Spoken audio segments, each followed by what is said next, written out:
saya akan sedikit memaparkan mengenai bentuk-bentuk komunikasi, yaitu komunikasi interpersonal. Komunikasi interpersonal atau komunikasi antar individu ialah proses pertukaran makna dari satu orang yang melakukan komunikasi antara individu satu dengan individu lainnya.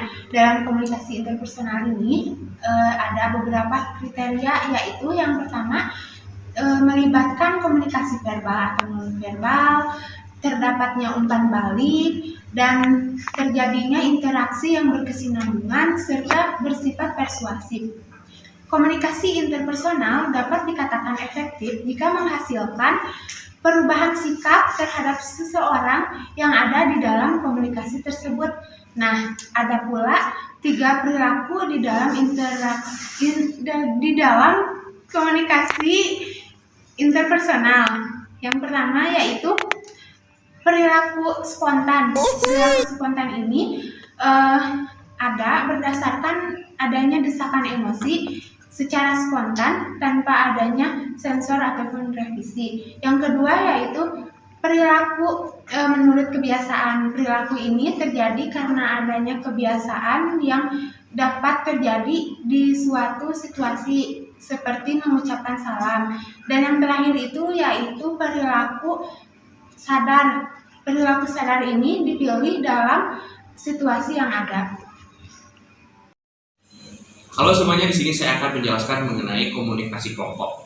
Nah, komunikasi kelompok adalah komunikasi yang menjelaskan kepada 2 orang lebih atau kepada kelompok.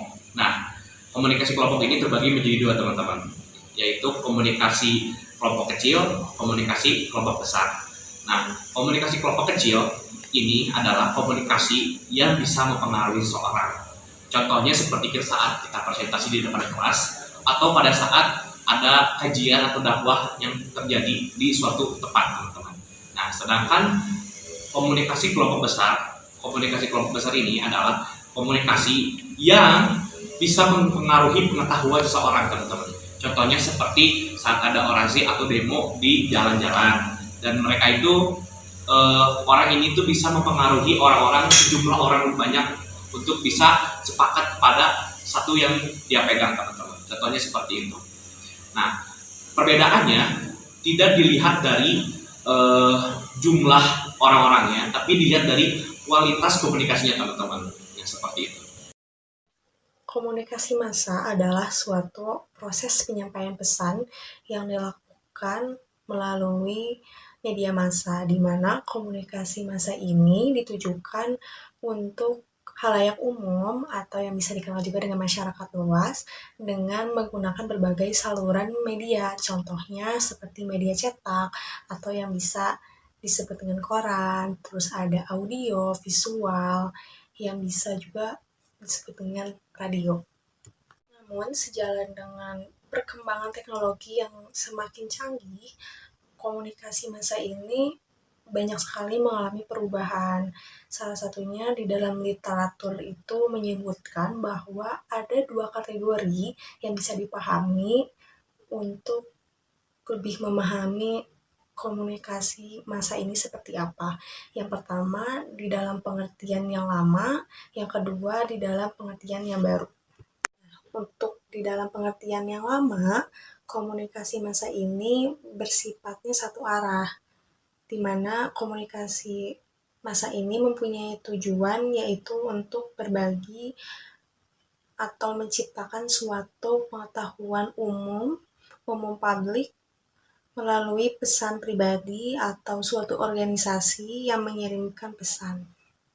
Sedangkan dalam komunikasi massa yang baru itu mempunyai perbedaan yang mendasar dalam penyampaian pesan, di mana komunikan dan komunikator mempunyai pertukaran informasi baik dari segi berupa isyarat atau pembicaraan, yang dimana pengirim dan penerimaan pesan itu menjadi lebih fleksibel.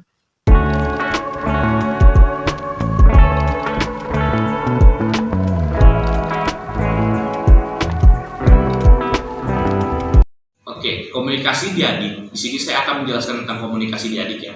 komunikasi diadik adalah komunikasi yang menjelaskan ke dua orang, kayak satu atau menghadap satu orang, kayak ini contohnya seperti ini lah, atau bisa dijelaskan dalam bahasa Inggris adalah face to face, teman-teman. Jadi seperti kalau dalam contoh kecilnya adalah kita seperti curhat aja gimana pada teman ya. Jadi face to face kita berbicara mengenai masa keluh kesah kita, mungkin itu bisa jadi contoh kecilnya aja, dokter. Oke teman-teman, selanjutnya kita akan membahas tentang komunikasi triadik, yaitu adalah komunikasi yang terjadi dalam 3 orang, yang satu itu komunikator dan 2 itu adalah komunikan. Nah, komunikasi triadik tersendiri itu masuk ke dalam komunikasi interpersonal atau antar pribadi. Nah, komunikasi ini bisa berbentuk verbal dalam omongan langsung ataupun nonverbal dalam bahasa isyarat. Kalau komunikasi verbal ini adalah suatu komunikasi yang kerap digunakan dalam tatap muka langsung, di mana faktor terpenting dalam komunikasi verbal ini adalah dengan adanya simbol-simbol verbal dalam penggunaan bahasa yang disampaikan dalam pesan tersebut.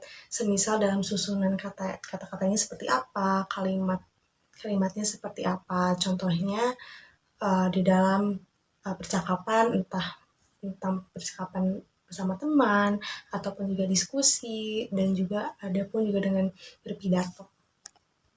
Di dalam komunikasi verbal itu sendiri juga mempunyai unsur-unsur yang harus diperhatikan. Yang pertama ada kata itu merupakan lambang terkecil dari bahasa yang bisa dibilang untuk mewakili entah dari suatu barang ataupun keadaan, kejadian, ataupun sesuatu hal. Yang kedua itu bahasa. Bahasa itu suatu lambang yang memungkinkan orang untuk berbagi makna, di mana berbagi makna untuk antar sesama manusia untuk berinteraksi dengan baik. Selain dari unsur-unsur komunikasi verbal, ada pun juga karakteristik dari komunikasi verbal yang harus diperhatikan. Yang pertama itu harus jelas dan ringkas, di mana apabila kata-kata dalam menyampaikan pesan yang kurang jelas ataupun terlalu sedikit dan tidak valid di dalam menyampaikan pesan itu, maka akan terjadinya kesalahpahaman antara lawan bicara. Jadi untuk menghindari ketidaksalahpahaman itu, untuk menyampaikan pesannya kita harus pengucapan di dalam menyampaikan pesan itu harus jelas agar lawan bicara kita mudah dipahami. Kedua yaitu pembendaharaan kata, di mana kata-kata dalam menyampaikan pesan itu juga harus diperhatikan agar lawan bicara kita itu mengerti apa yang kita jelaskan. Karena jika lawan bicara kita mengerti apa yang kita jelaskan, itu merupakan suatu keberhasilan seorang komunikator dalam meningkatkan ataupun juga mampu menerjemahkan kata dan ucapan yang baik dan jelas. Ketiga yaitu intonasi, di mana seorang komunikator mampu mempengaruhi arti dari pesan yang disampaikan itu seperti apa dengan melalui nada suara dan juga intonasi yang dikirimkan itu seperti apa. Empat yaitu kecepatan dalam berbicara, di mana keberhasilan seorang komunikator dalam menyampaikan pesan itu dipengaruhi juga oleh kecepatan dan tempo bicara saat menyampaikan pesan itu sendiri.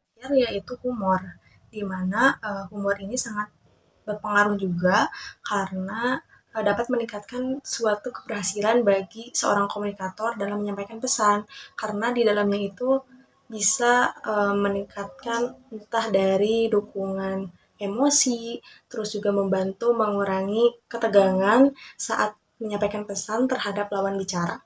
Komunikasi nonverbal yaitu proses transisi pesan dari komunikator kepada komunikan tanpa melalui kata-kata atau ucapan, melainkan pada komunikasi ini komunikator menyampaikan pesannya melalui ekspresi wajah, kontak mata, gaya tubuh atau bahasa tubuh, serta haptik atau sentuhan.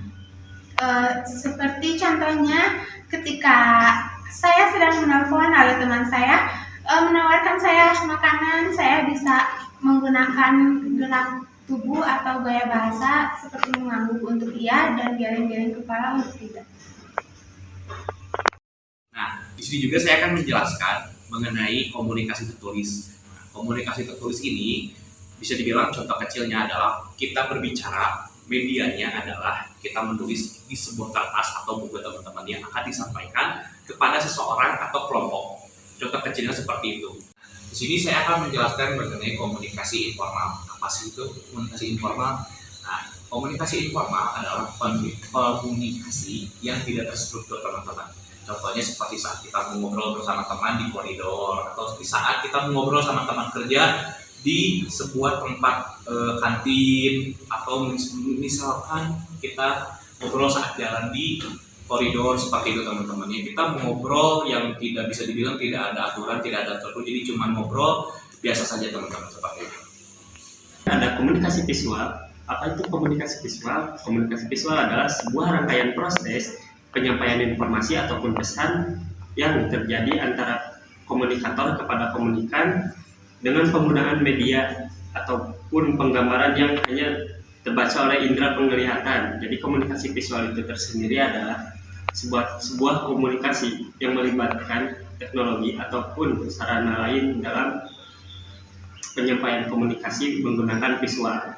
Contohnya adalah ketika kita presentasi menggunakan PowerPoint, itu merupakan salah satu bentuk komunikasi visual karena kita memaparkan poin-poinnya dalam PowerPoint tersebut dalam bentuk visual. Selanjutnya yaitu komunikasi formal. Komunikasi formal ini terjadi di antara suatu perusahaan ataupun suatu organisasi dengan tata cara yang sudah diatur sebelumnya oleh struktur organisasi itu sendiri. Nah, pada umumnya, yang dimana di dalam komunikasi formal ini sendiri, seseorang umumnya menggunakan dari segi tata bahasa, dari tempat, itu lebih terlihat lebih baku atau formal dibandingkan ketika melakukan komunikasi non-formal. Contoh dari komunikasi formal ini sendiri, semisal sedang mengadakan rapat umum ataupun juga sedang seminar, di mana seorang pembicara itu akan lebih sering menggunakan bahasa yang baku tapi mudah dimengerti dan mudah dipahami oleh audiens, di mana di dalam ruang lingkup atau tata letak yang formal pula. Komunikasi teknologi yaitu penyampaian informasi dari sumber atau komunikator kepada penerima atau komunikan yang melalui teknologi analog ataupun teknologi digital. Namun, komunikasi teknologi ini bersifat tertutup yang artinya tidak semua orang dapat mengakses atau mendengarkan, menerima, serta membaca pesan dari sumber tersebut.